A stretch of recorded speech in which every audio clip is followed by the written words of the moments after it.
The 9th generation of Pokemon, Pokemon Violet and Scarlet, has been out for a few days now and we've gotten to know a little more with new stories, new characters, and new Pokemons. However, it is impossible not to mention another important aspect, that is Pokemon evolution. Evolving is the way that Pokemon evolve according to the living conditions to become stronger. And in each game version, GameFreak brings us some strange ways of evolution. But first, let's start with the familiar methods. That is the evolution by stone. There are 3 new Pokemons that use evolution stones in this version.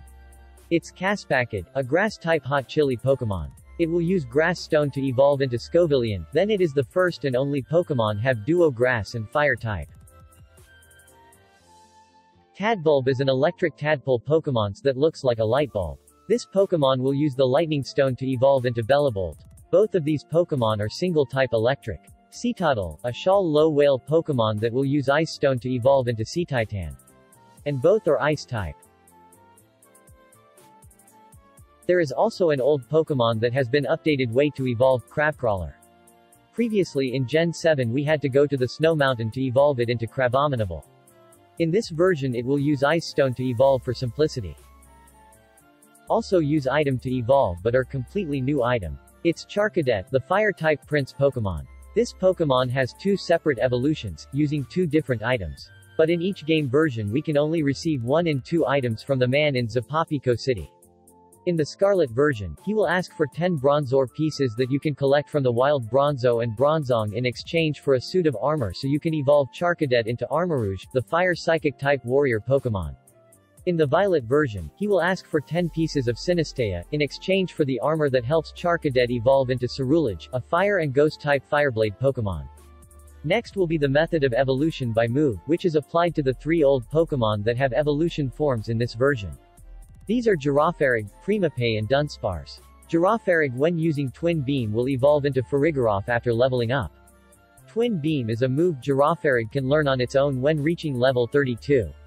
When Dudunsparce levels up with Hyper Drill in their move set, it will evolve into Dudunsparce, which still has a normal monotype.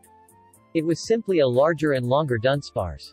Dudunsparce can learn this move at level 32, it's a normal move with 100 strength and the special point is that it can penetrate Protect-type moves.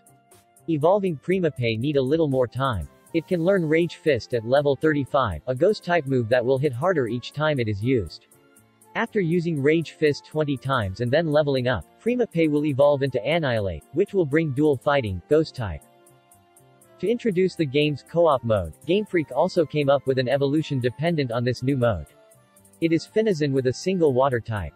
When leveling up in co-op mode with other players, Finazon will evolve into Palafin. At first glance, the appearance has not changed except for the heart pattern added to the center of the chest.